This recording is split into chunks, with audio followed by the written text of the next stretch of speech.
Padres y Padres Santos, bienvenidos a un episodio más del Lineup de Gelón.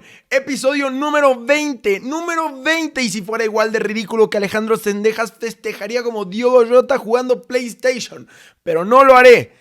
Y espero que sepan a qué me refiero, y si no, les platico rápidamente. El viernes Alejandro Zendejas anotó un gol con el América contra Juárez y festejó como Diogo Jota jugando PlayStation, pero internet y todo aquel que vio el partido y el festejo de Alejandro Zendejas se preguntó, bueno, ¿y tú de qué conocías a Diogo Jota? La gente empezó a preguntarse si realmente lo hizo porque admiraba al jugador, por respeto al jugador o simplemente por sentirse parte de algo de lo que no era tanta parte. Yo lo encontré chistoso. Si realmente respetaba a Diogo Jota y lo hizo por eso, pues bienvenido sea. Si realmente era su ídolo o alguien a quien admiraba, pues bienvenido sea. También se vale. Me pareció chistoso. Igual al resto de internet. En Twitter hubo muchos momos buenísimos. Pero bueno, eso no es el tema central de esta semana. Tenemos que empezar por lo importante. Yo me estoy desviando por completo de los temas que realmente merecen nuestra atención. Y es que para celebrar la semana 20 del Lineup de Gelón, el deporte nos regaló 2 finales y el regreso de la bendita Liga MX. Así es, final de Wimbledon, final de la gloriosa Copa del Mundo de Clubes y el regreso de la bendita Liga MX. Todo esto nos da mucho de qué hablar, tenemos mucho de qué hablar, pero también me pone un poco triste porque si ya fue la final de Wimbledon y si ya fue la final del Mundial de Clubes, quiere decir que las próximas semanas no nos darán mucho de qué hablar. No estoy muy entusiasmado por las semanas que vienen. O sea, estamos hablando de las primeras 3 jornadas de Liga MX. Es más, les voy a decir algo. Durante las 2 semanas previas al capítulo de hoy, le dije a mis amigos, ya quiero que regrese la Liga MX, ya quiero que regrese a la Liga MX. Y no sé en qué fregado momento se me ocurrió pedir que regresara a la Liga MX. Bastaron 25 minutos de ver a Pumas para enterarme de que yo no quiero ver fútbol el resto de los 6 meses que vienen. ¿En qué mundo pedí que regresara a la Liga MX y los Pumas son una basofia, son una burla para el fútbol mexicano en este momento? ¿Cómo vas a empezar el torneo sin un refuerzo y con 6 bajas? Te eliminaron el 4 de mayo. Pasaron 2 meses, 9 días. No tienes un pinche refuerzo en el equipo en tu jornada 1. No lo puedo creer. Pero bueno, de eso me quejaré más tarde. Perdón por el rant tempranero.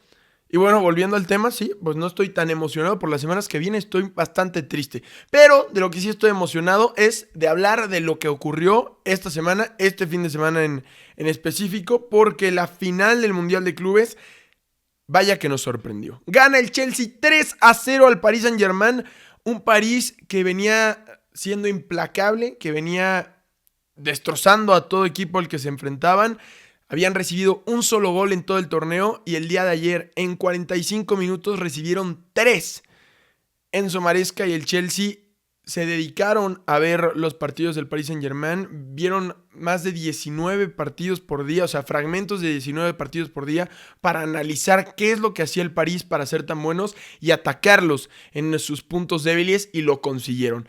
3-0 gana el Chelsea. Yo creo que si había gente que creía que el Chelsea iba a ganar este torneo, ninguno de ellos creyó que iba a ser de la forma en la que lo hicieron. 3-0, completamente abrumador el resultado, sin duda alguna. Nos dejó a todos sorprendidos, pero también nos dejó contentos, porque ustedes saben que yo soy un gran fanático de lo que hizo Luis Enrique con este Paris Saint-Germain. Soy un gran fanático de lo que estaba haciendo durante toda la temporada, pero me da un poco de felicidad también que hayan perdido esta final, porque nos recuerda el fútbol que los partidos hay que jugarlos y que por más que un equipo parezca invencible, siempre hay una forma de vencerlo.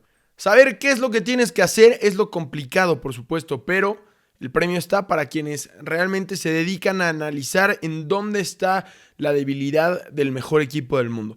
Y así lo hizo el Chelsea. Felicidades, enhorabuena. Un partido que nos recuerda lo bonito que es el fútbol, lo bonito que es el deporte en general, que nunca jamás hay que dar por vencido a algún equipo y siempre hay una forma de derrotar a aquel que parece el más fuerte. Por otra parte, en Wimbledon vimos un poco de lo mismo. Otra revancha que nos da el deporte. Después de una de las mejores finales en la historia del tenis, en Roland Garros, en la que Carlos Alcaraz remonta 2 match points y termina remontando 2 sets a Jannik Sinner para llevarse el Roland Garros, Wimbledon nos regaló la misma final. Jannik Sinner contra Carlos Alcaraz, y en esta ocasión Jannik Sinner se llevó el título de Wimbledon. Cobró revancha, no había podido ganarle a Carlos Alcaraz en sus últimos 5 enfrentamientos, la sexta fue la vencida. Se llevó el título de Wimbledon, el primero en su cuenta, también hablaremos al respecto. Y bueno, hablaremos de la Liga MX, del América. Las Chivas no jugaron porque... Las Chivas no juegan, ¿por qué no juegan? Porque están remodelando la cancha del Akron para el Mundial del 2026. Siguen con trabajos, tuvieron que quitar todo el pasto para poner uno nuevo con las especificaciones de FIFA. Y bueno, siguen en esos trabajos, pidieron que se aplazara el partido de la jornada 1 para que se reprogramara en septiembre. Entonces no jugaron las Chivas, pero sí jugó el Monterrey, jugó el resto de los equipos. Hablaremos al respecto. Vamos a empezar, por supuesto, con la final del Mundial de Clubes. Vamos a empezar con el Paris Saint-Germain en contra del Chelsea y vamos a analizar qué fue lo que pasó. ¿Cómo es que el Chelsea logró vencer a este Paris Saint-Germain que parecía invencible? Y creo que pasa o todo empieza, la caída del Paris Saint-Germain empieza con 2 jugadores. Uno no me sorprende y el otro, vaya que sí. Lucas Beraldo y Nuno Méndez. Lucas Beraldo y Nuno Méndez son los 2 principales culpables de la derrota del PSG. Lo de Lucas Beraldo no me sorprende porque él no tendría que haber sido el titular. En circunstancias normales, William Pacho sería quien ocuparía esa vacante, quien ocuparía esa plaza en la central del PSG. Y desafortunadamente William Pacho se hace expulsar contra el Bayern Múnich en los cuartos de final.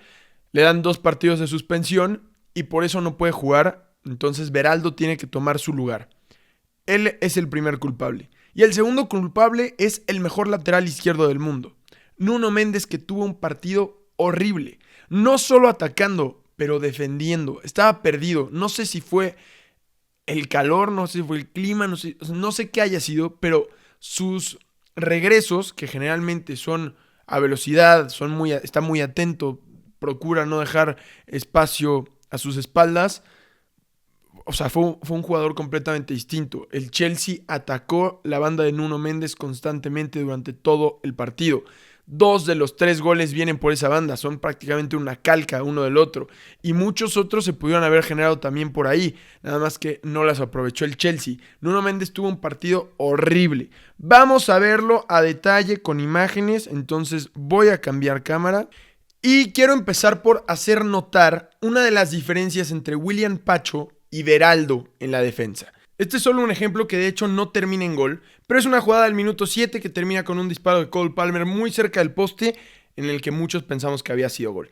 Pero el tiro viene precedido de un tacón que le deja a Joao Pedro, y lo logra porque se desprende de la marca de Beraldo. Beraldo, si bien está cerca de Joao Pedro en la marca, no lo está tocando, entonces es muy fácil que Joao Pedro se desprenda, a diferencia de William Pacho, que cuando marca a un delantero dentro de su área lo está tocando constantemente. Aquí vemos que William Pacho no está viendo a su delantero, a su marca, está viendo el balón que está del otro lado, está viendo la jugada que está del otro lado, pero al tocarlo, estirar el brazo, saber dónde está, puede medir mejor los movimientos del delantero al que está cubriendo.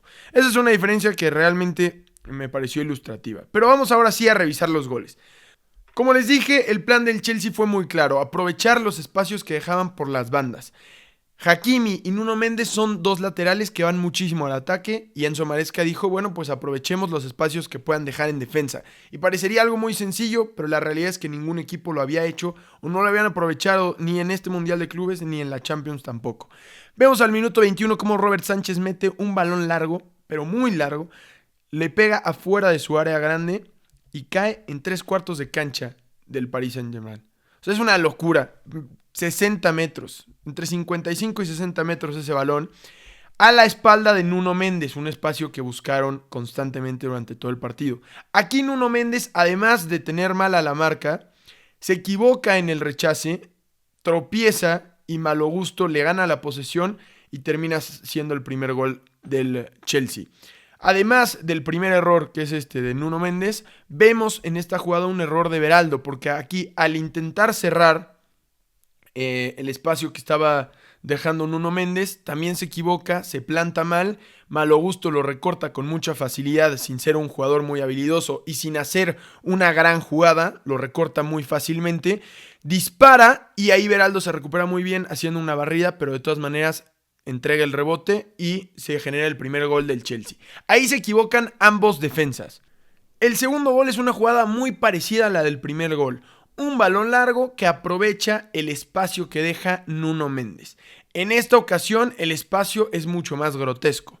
Vemos la diferencia entre Cole Palmer y Nuno Méndez. Es de prácticamente 15 metros, entre 2 y 15 metros. Es muchísima la diferencia entre un jugador y el otro. Y vemos el espacio que tiene enfrente Cole Palmer. Lo aprovecha muy bien. Aquí hay algo curioso. Quien pone el pase filtrado a Palmer es Colwill.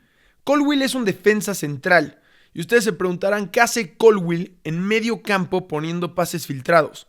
Esto es producto de una instrucción muy clara que se repitió a lo largo de todo el partido del Chelsea. Enzo Maresca les dio la instrucción de que cuando un delantero o un jugador del Paris Saint-Germain se acercara a la línea defensiva del Chelsea y regresara para pedir el balón, inmediatamente un defensa del Chelsea lo tenía que perseguir, porque se dieron cuenta que muchas veces ahí venían los pases. Este es un ejemplo perfecto de eso, porque Fabián Ruiz se acerca a la línea defensiva del Chelsea, regresa para pedir el balón a medio campo, Colwill lo persigue, se pierde el balón en medio campo, le queda otra vez a Colwill, que mete un balón largo a Cole Palmer. Me pareció fantástico, eso se repitió muchas veces durante todo el partido, una persecución muy marcada de los centrales a cualquier jugador del París que se acercara a su línea defensiva. Pero volvemos al espacio y el primer error de Nuno Méndez. Este es el minuto 28 con 58 segundos y hay 15 metros de diferencia entre Nuno Méndez y Cole Palmer. 2 segundos después hay más de 25 metros de diferencia. En esta imagen Nuno Méndez ni siquiera aparece y Cole Palmer tiene toda la ventaja para llegar por el balón. Increíble la displicencia y la deficiencia defensiva de Nuno Méndez. Sorprendente también porque además es, reitero, el mejor lateral izquierdo de todo el mundo. Bueno, Cole Palmer gana el balón a profundidad. El repliegue del Paris Saint-Germain no es correcto.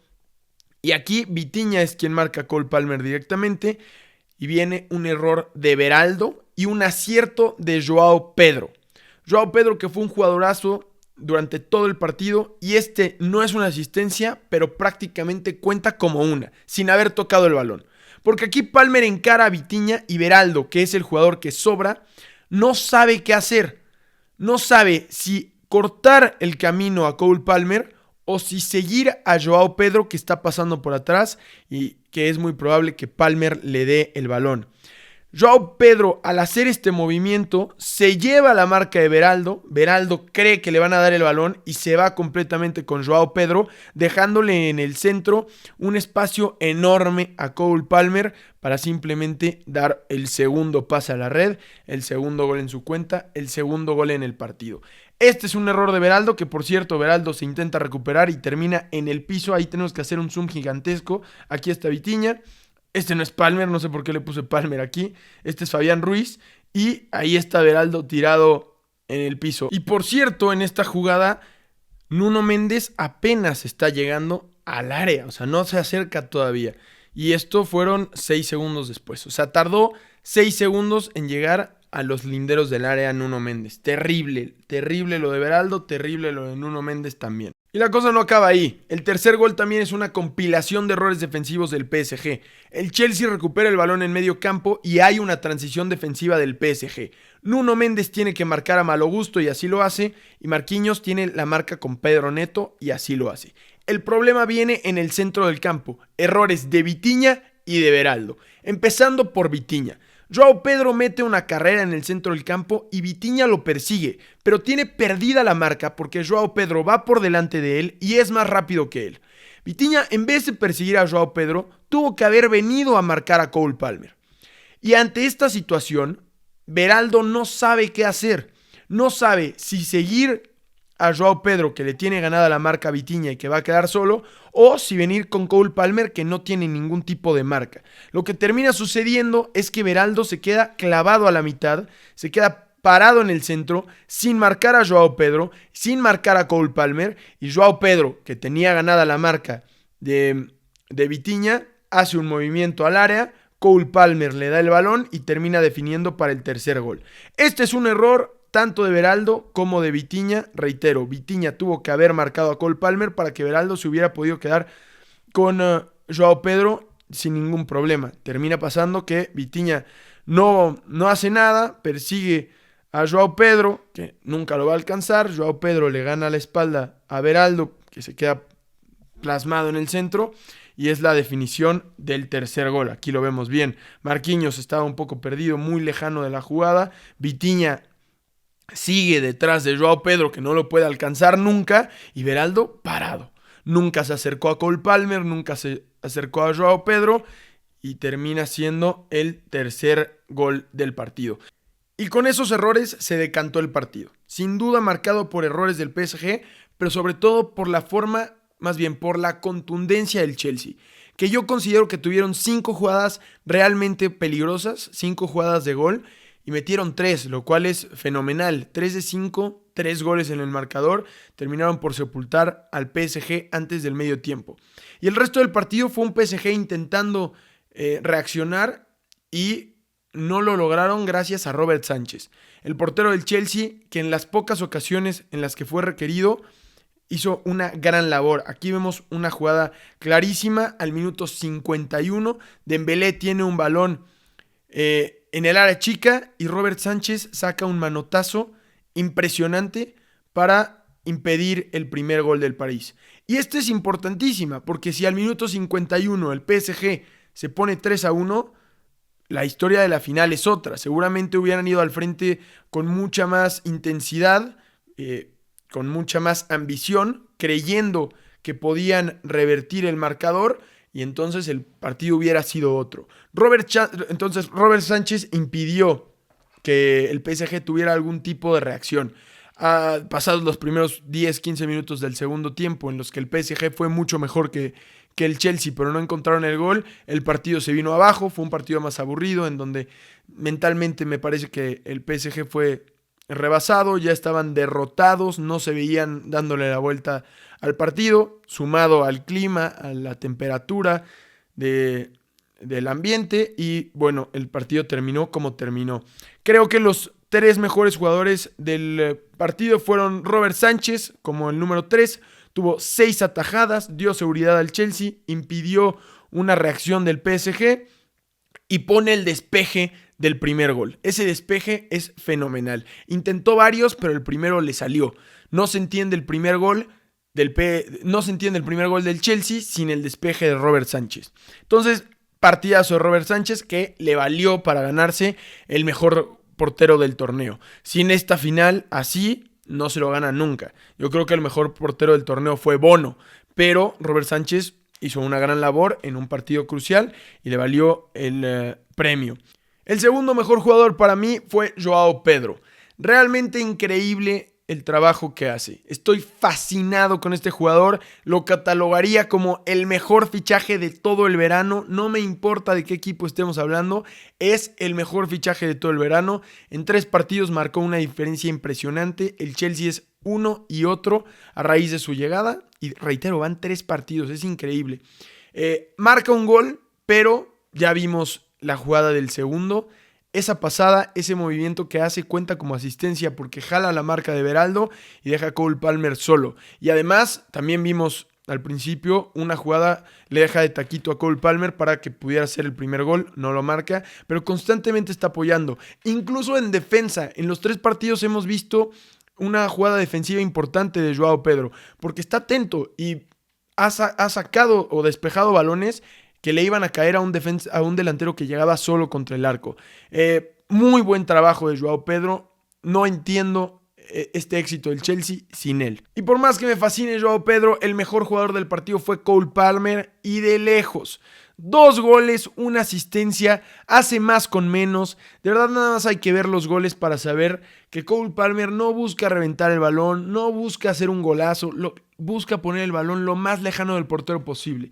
Los 2 goles son un pase a la red sin exagerar, hasta en la forma física. O sea, su postura es de pase, no es de tiro, ni siquiera reclina el cuerpo. Está completamente vertical y lo único que busca es poner el balón lo más lejano del portero posible. Y lo logra. 2 golazos, la asistencia a Joao Pedro en el tercer gol, otro par de tiros muy cercanos que pudieron haber terminado adentro de la portería.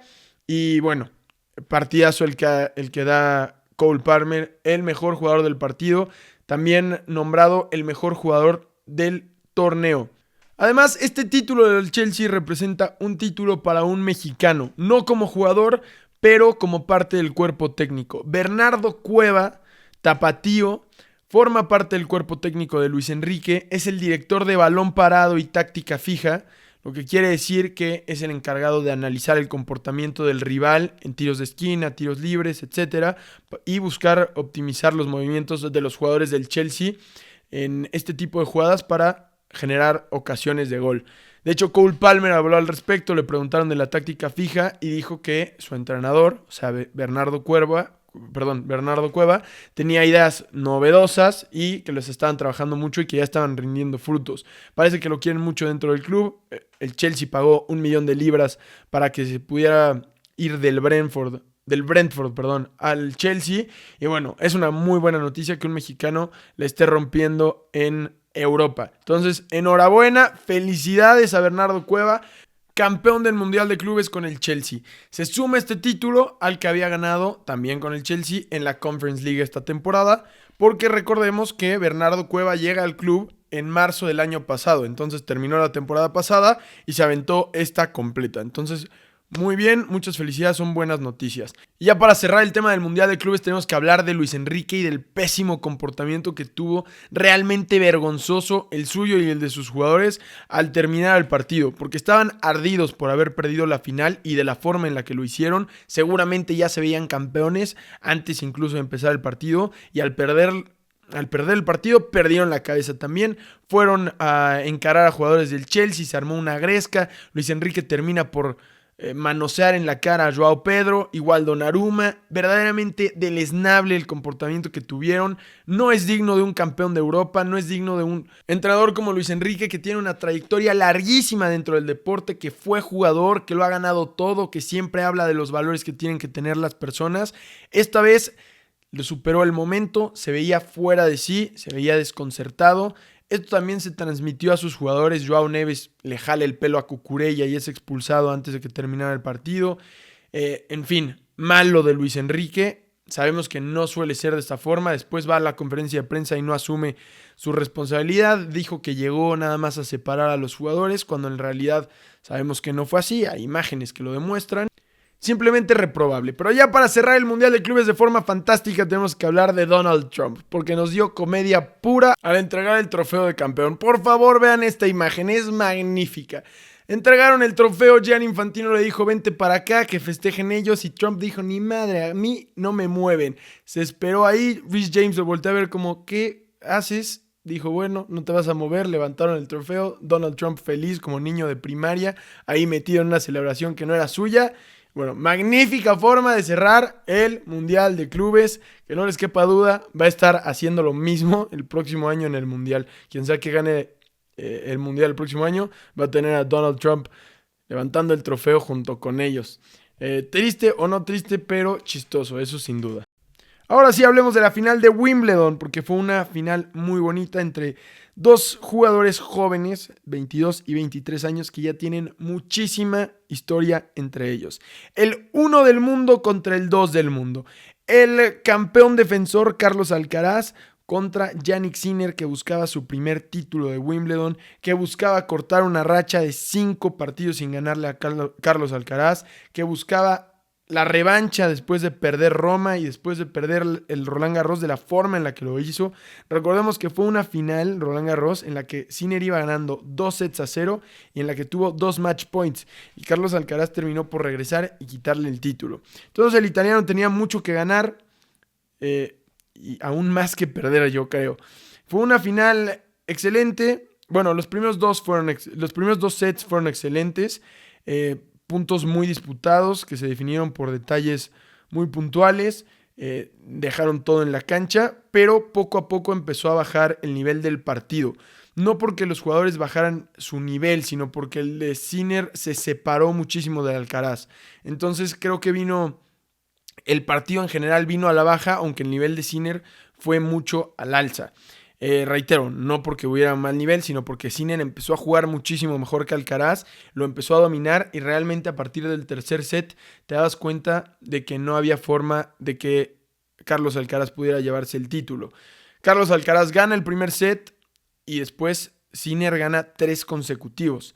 Entonces, significativo para Sinner, que se convierte en el primer italiano en ganar Wimbledon en toda la historia. Por lo que es un título realmente significativo para Sinner. Pero además los pone aún más cerca en estadísticas. Estos dos, Alcaraz y Sinner, van de la mano e irán de la mano el resto de sus carreras. De los últimos 9 Grand Slams que se han jugado, 8 han sido para Alcaraz o Sinner y cada uno se reparte 4. Es decir, de los últimos 9 Grand Slams, 4 los ha ganado Alcaraz y 4 los ha ganado Sinner. El último Grand Slam que no ganó ninguno de estos dos fue el US Open del 2023, cuando lo ganó Novak Djokovic. De ahí en fuera es dominio completo de este par que están enfermos. Y además con este título, Jannik Sinner también, junto con Alcaraz, están a un título de poder decir que tienen un Grand Slam de carrera. Esto quiere decir que por lo menos han ganado un título en Australia, en Roland Garros, en Wimbledon y en el US Open. A Alcaraz le falta ganar el Australian Open y a Jannik Sinner le falta ganar Roland Garros. Entonces, Alcaraz tendrá una oportunidad de sumarse a esta corta lista de jugadores que tienen un Grand Slam de carrera antes que Sinner. Los jugadores que pueden decir que han ganado un título en cada uno de los torneos de Grand Slam son Novak Djokovic, Rafael Nadal, Roger Federer, Roy Emerson, Rod Laver, Andre Agassi, Fred Perry y Don Budge. Entonces, una lista de 8 jugadores en toda la historia que han tenido un Grand Slam de carrera. Estos dos buscan ser el 9 y el 10. Seguramente lo lograrán en algún punto de su carrera. No tengo ninguna duda al respecto. Y también hay que hablar de que esta victoria significa para Jannik Sinner asegurar el primer lugar del ranking durante muchísimo tiempo, porque gana 1,600 puntos más de los que ya tenía y Carlos Alcaraz pierde 700 puntos. Entonces la distancia entre el 1 y el 2 se hace mucho más grande. Jannik Sinner ahorita tiene un total de 12,030 puntos y Carlos Alcaraz tiene un total de 8,600 puntos. Entonces la diferencia es muy grande. ¿Qué viene de cara a la recta final del año? Bueno, no recta final, sino al segundo semestre del año. Vienen 2 Masters 1000, el de Toronto y el de Cincinnati, y después viene el US Open. Estos 3 torneos vienen en cuestión de prácticamente un mes y medio. En la última semana de julio empezará el Masters 1000 de Toronto, bueno, de Canadá, que se juega en Toronto este año. Recordemos que se van turnando un año entre Montreal y Toronto. Este año toca en Toronto. Y acabando ese torneo, empieza Cincinnati literalmente el lunes siguiente. Entonces, acaba el domingo y el lunes empieza Cincinnati. También Masters 1000. El último jugador en ganar ambos torneos, Masters 1000 de Toronto y de Cincinnati el mismo año, fue Rafa Nadal en el 2013. Entonces no espero que alguno de estos dos tenistas se lleve ambos torneos. Seguramente se los repartirán. Están en un gran nivel. Entonces sí creo que se van a repartir estos 2 torneos. Y algo curioso es que en los últimos 2 años el ganador de Cincinnati es el ganador también del US Open. Entonces hay que echarle un ojo a estos torneos, van a ser interesantes, empezarán en 2 semanas, entonces hay que estar ahí al tanto. Y bueno, enhorabuena también a Jannik Sinner, que por cierto corrió con mucha suerte porque en los cuartos de final, que se enfrentó a Dimitrov, estaba 2 sets abajo termina avanzando a las semifinales porque Dimitrov se tiene que retirar porque tuvo un desgarre en el pectoral. Desafortunadamente tiene que abandonar el partido y Jannik Sinner avanza a las semifinales de forma fortuita. Después vence a Novak Djokovic y termina venciendo con un gran nivel a Alcaraz en la final. Pero todos tienen que correr con un poco de suerte. Lástima realmente que la suerte haya tenido que venir en una presentación de lesión para un rival. Pero bueno, no es culpa de Sinner tampoco y lo aprovechó de buena forma. Será interesante el resto del calendario del tenis y estaremos al pendiente, no tengan duda. Pero hablemos de la Liga MX nuevamente. Después de un mes de ausencia, ha vuelto mi relación más tóxica, la Liga MX que tanto extrañé, y regresó con muy buenas cosas. Unas asistencias de crack, una asistencia de Rabona, una Rabona de 20 metros, pase filtrado de Rabona de 20 metros que termina en gol, un golazo. Vamos a hablar de todo eso. Mucho de qué hablar. Vamos a empezar primero por recapitular todos los partidos, los marcadores, cómo acabó la jornada 1 de la Liga MX. El viernes nos regaló una triple cartelera en el viernes botanero, una chulada. Puebla Atlas, Juárez América y Tijuana contra el Querétaro. El primer partido del torneo fue Puebla recibiendo al Atlas. Puebla recibió también 3 golos y perdieron el partido 3-2. Atlas se lleva los 3 primeros puntos del torneo. El siguiente partido fue Juárez contra el América. Empataron 1-1. El América se vio muy mal. Se salvaron de perder ese partido también. Se llevan un expulsado, el Chiquito Sánchez, que está perdido. Hablaremos más al respecto. 1-1 en Juárez. Un pésimo partido del América. Y para terminar la jornada, Tijuana contra el Querétaro. Tijuana se lleva la victoria 1-0 en casa contra un Querétaro que yo no sé cuántos puntos va a ser, pero están en este torneo para romper el récord del peor equipo en la historia de la Liga MX. Se los aseguro. El Querétaro de este año, de este torneo, es el peor equipo en la historia de la Liga MX. A por ello van, a por ello. El sábado tuvimos 3 partidos también. El Toluca recibió al Necaxa.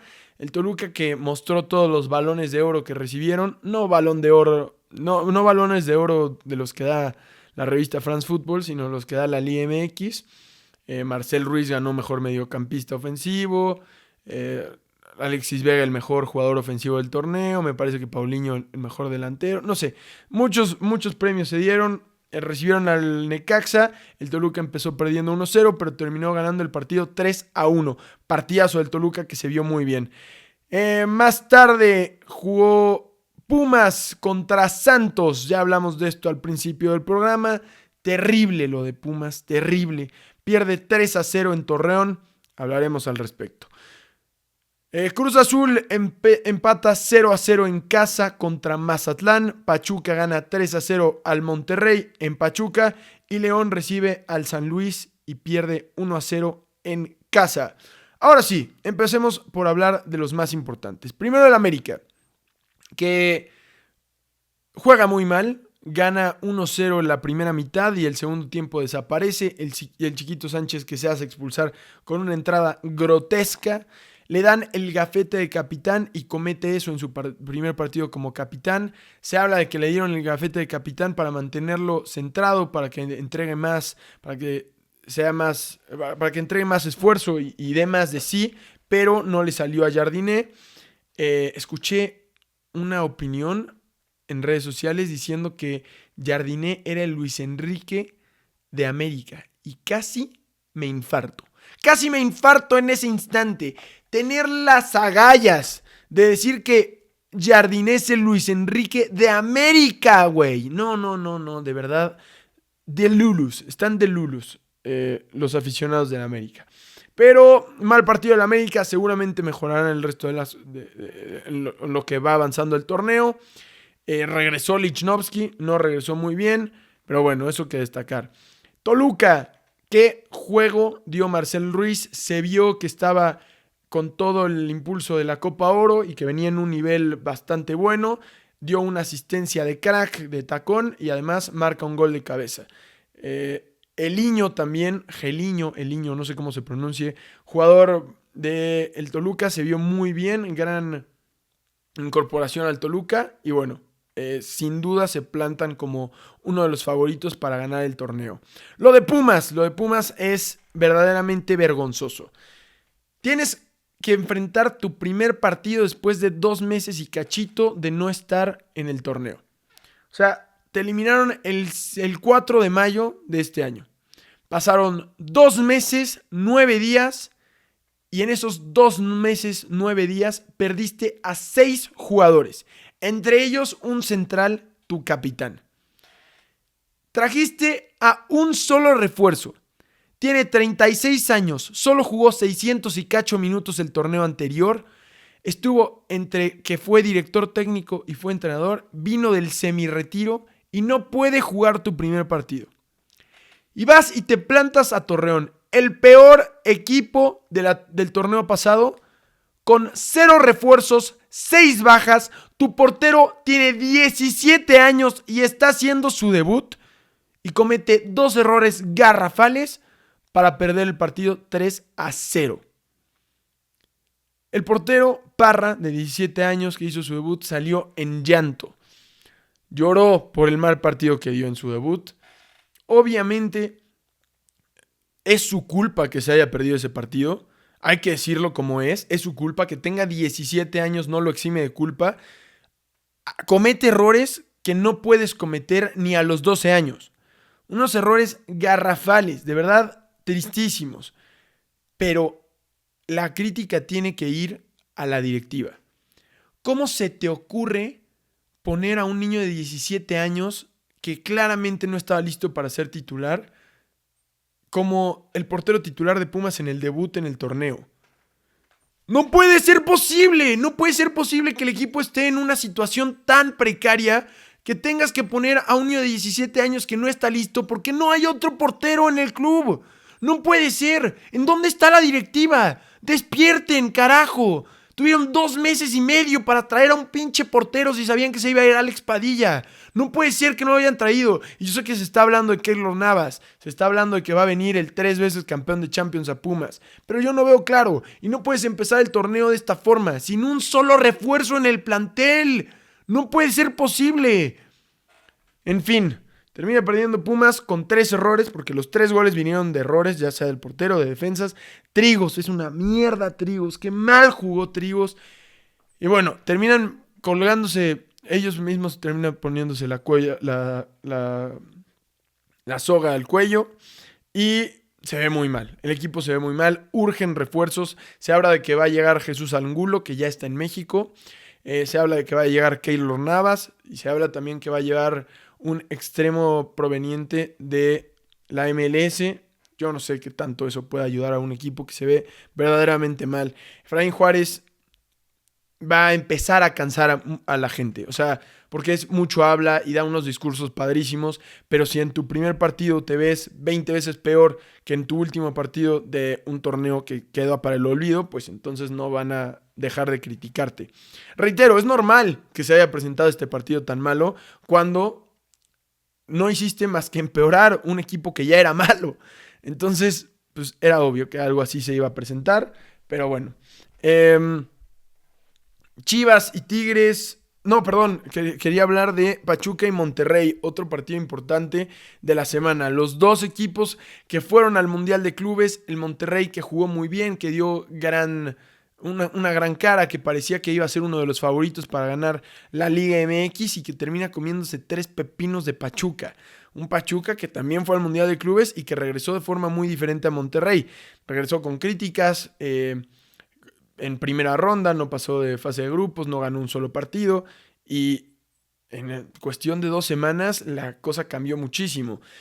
A mucha gente empezó a preguntarse si podían culpar al Mundial de Clubes por la actuación del Monterrey, por no haber tenido descanso. Mi opinión es que por supuesto que no puedes culpar al Mundial de Clubes. Ambos jugaron por lo menos 3 partidos. El Monterrey estuvo en el torneo 4 días más que Pachuca, a lo mucho. No me acuerdo realmente cuántos días, pero 4 días más a lo mucho.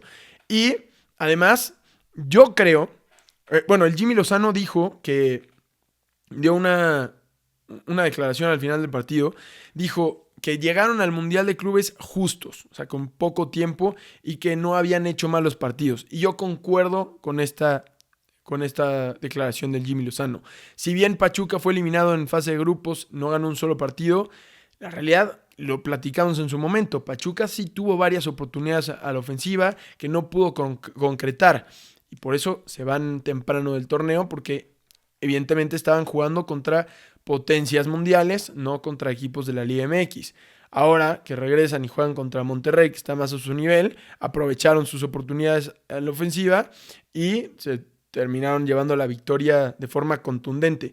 Torrent, del otro lado, dijo que no iban a poner excusas, tampoco dijo, más bien también dijo que no había sido culpa del Mundial de Clubes y que su prioridad siempre había sido la Liga MX, que el Mundial de Clubes estaba muy padre, pero que si no ganan en la Liga MX, su trabajo no tiene valor realmente. Y yo estoy de acuerdo con esto, me gustan las declaraciones de ambos equipos, creo que están muy sobrios en lo que están haciendo, jornada 1 apenas, hay mucho que crecer, y bueno, simplemente sorprende lo mal que jugó Monterrey. Sergio Ramos, que busca muchas veces ir más al frente de lo que busca defender, y yo creo que ya llegó un momento en su carrera en la que hay que ponerle pausa y decirle, brother, tienes la edad que tienes, no puedes estar yendo tanto al frente, tu labor es ser central, entonces quédate, de repente si marcas un gol, perfecto, pero busca mucho pegarle fuera del área, yo no lo veo, o sea, no es el mismo Ramos el de ahorita al del Mundial de Clubes, que estaba mucho más concentrado.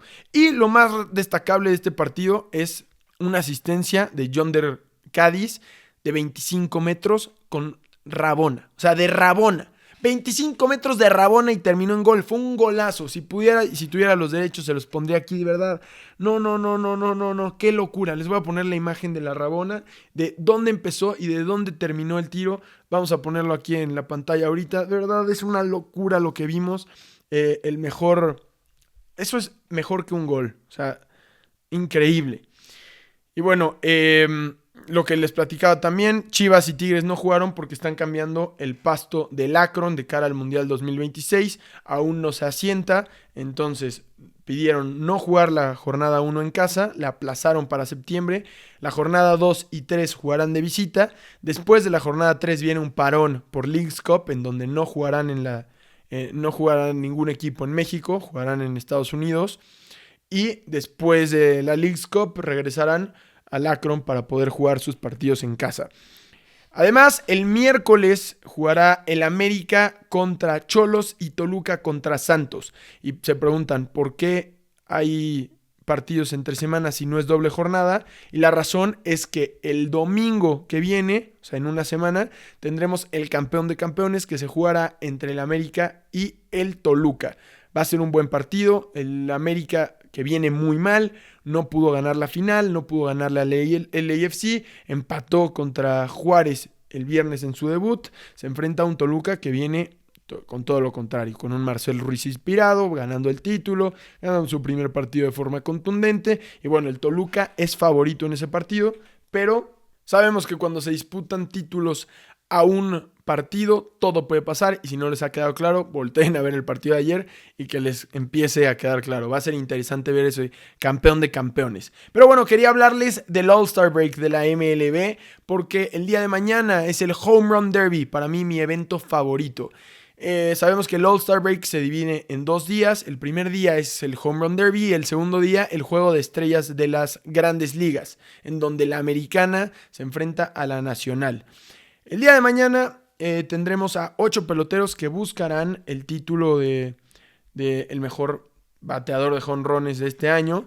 Y este año tomará un nuevo formato. Antes habíamos visto que hacían un bracket en el que tenías un enfrentamiento directo y avanzabas hasta llegar a la final, pero en esta ocasión va a ser diferente. Serán los 8 jugadores que tendrán el mismo tiempo para batear la mayor cantidad de home runs posibles, y los primeros 4 avanzarán a las semifinales, en donde el 1 se enfrentará al 4, el 2 al 3, y de ahí avanzarán a la final y definirán al campeón. Los 8 jugadores que se enfrentarán serán Cal Raleigh, el actual líder de home runs en las mayores de los Seattle Mariners. Después le sigue O'Neal Cruz de los Pirates, el segundo favorito para llevarse este torneo, paga más 300. El tercer favorito es James Wood de los Nationals, más 500. Sí, más 500. Después, en cuarto lugar, está Matt Olson, que está reemplazando a Ronald Acuña de los Braves, el local, más 650. Le sigue Byron Buxton de los Twins, más 750. Luego Brent Rooker de los A's, antes de Oakland, ahora no tienen ciudad, pero juegan en Sacramento, más 1000. Y en séptimo y en octavo lugar, Junior Caminero y Josh Chisholm de los Yankees. Estos son los favoritos para llevarse todo. Cal Raleigh, también uno de los favoritos para ganar. Yo creo que se lo puede llevar porque su bat está muy encendido últimamente. Pero bueno, este tipo de cosas luego las terminan ganando los locales o quienes despiertan mejor ese día. Recordemos que quienes les lanzan las bolas luego suelen ser sus hermanos, sus tíos, sus compañeros. Y luego si estos son medio güeyes, pueden costarles el trofeo a los peloteros. Es interesante, a mí me encantan estos partidos. Y el martes probablemente veamos la actuación de 4 mexicanos en el All-Star Game. De entrada es la primera vez en la historia que 4 nacidos en México son convocados al All-Star Game. Estos son Jonathan Aranda, Alejandro Kirk, Andrés Muñoz e Isaac Paredes. Isaac Paredes desafortunadamente se tuvo que bajar del barco por problemas familiares, no especificaron qué, pero de todas maneras tendremos a 4 mexicanos porque a esta lista de 3 mexicanos nacidos en México se suma Randy Arozarena, que es mexicano no nacido en México, y que también estará presente en el All-Star Game. Entonces probablemente veamos la actuación de 4 peloteros mexicanos, sería un récord, jamás lo hemos visto, ojalá que pase, además de cara al Clásico Mundial de Béisbol que se juega el próximo año, es una muy buena noticia, y bueno, estaremos muy al pendientes de eso. Eso es todo por hoy. También Eurofemenil, hay que estar al pendiente, ya están en cuartos de final, las favoritas son Inglaterra y España. Revisemos el bracket. El miércoles Noruega se enfrenta a Italia. El jueves Suecia se enfrenta a Inglaterra. El viernes España a Suiza. Y el sábado Francia a Alemania. Los ganadores de Francia, más bien las ganadoras de Francia y Alemania se enfrentarán a las ganadoras de España y Suiza. Y las ganadoras de Suecia e Inglaterra se enfrentarán a las ganadoras del enfrentamiento entre Noruega e Italia. Creo que puede venir una sorpresa en el Suecia-Inglaterra. Yo de lo que he visto de las suecas me ha gustado mucho y las suizas, que han tenido gran apoyo por estar en casa, podrían darle la sorpresa a España. En el enfrentamiento de Francia y Alemania, las francesas son las favoritas y entre las noruegas e italianas yo creo que van a ganar las noruegas. Esas son mis predicciones para la Eurofemenil. Muchísimas gracias por escucharme. Como todos los lunes a las 8 de la mañana, estaremos en contacto durante toda la semana en redes sociales. Gracias por escucharme. Que no se les olvide suscribirse al canal, darle like, comentarme que soy un genio, mentarme la madre, no importa, pero lo importante es estar participando. Mándaselo a tu mejor amigo, di qué genio es este güey, todo eso que siempre digo. Muchas gracias por escucharme. Ya llegamos a 1000 followers en Instagram, estamos por llegar a 10,000 followers en TikTok. Entonces gracias de verdad, de todo corazón, por la comunidad que estamos armando, por ver mis TikToks, por estar compartiendo, por comentar, por todo eso. De verdad se los agradezco muchísimo y nos vemos el próximo lunes a las 8 de la mañana. Bonita semana. Bye bye.